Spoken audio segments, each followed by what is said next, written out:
ndamulira omulaba sobola mbadde nnyo n'aba crime intelligence ogomanyi lwaki mbadde nnyo n'aba crime intelligence nga bwe bankuuma mpobadde nebuuza abasajja abakuuma obajjawa kati ndamulira wabula neggayo mulala yani ow'ennyonyi mukula era lumu wakikoonako nenga ne Lucifer muyaayi anti mukula abeddewo ku buli muyaayi yenna topu abba yaliwo olwa Medi abereddewo Brian buli muntu yenna gulaba alimu vako lw'esseeri mukula nze mumanyi muyaayi muganda wange ndamulira kiribya nti kyobola ba crime intelligence tennakiyingiramu nnyo gwe naye wakirabi ate nnakibeeramu kati njagala okozesa just logic n'akawunti namba ebadde gendako ssente ya kampuni ya Skypins si ya Don Chris ekuba eyange eweri wammanage neyo Don Chris kwanza ekikopo kyafirande banjo kyanga bantemera ddala neyo Range Rover gye basooka okutwala namanya ne kati abasajja balanyake babala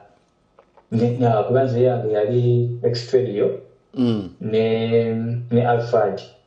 najanga kifaananyi to buy trust in Ugandans. Yes man. Segede bulungi. Yeah man. Pushinga n'otandikira nga bagamba bwe tunakutoja tandikira ngwanze ndowooza biggwa bulungi. A few moments later. Tamanyesa amavivi nze bampita nno Lucifer bwe ntandika okuteekako ekigere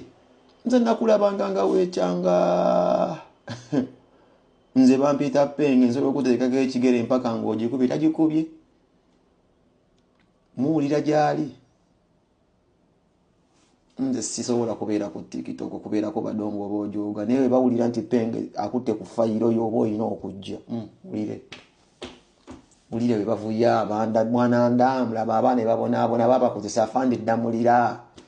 osponsorinze obubbi obama baafande ddamulira yanewulira afande ddamulira abadde akozesa omwana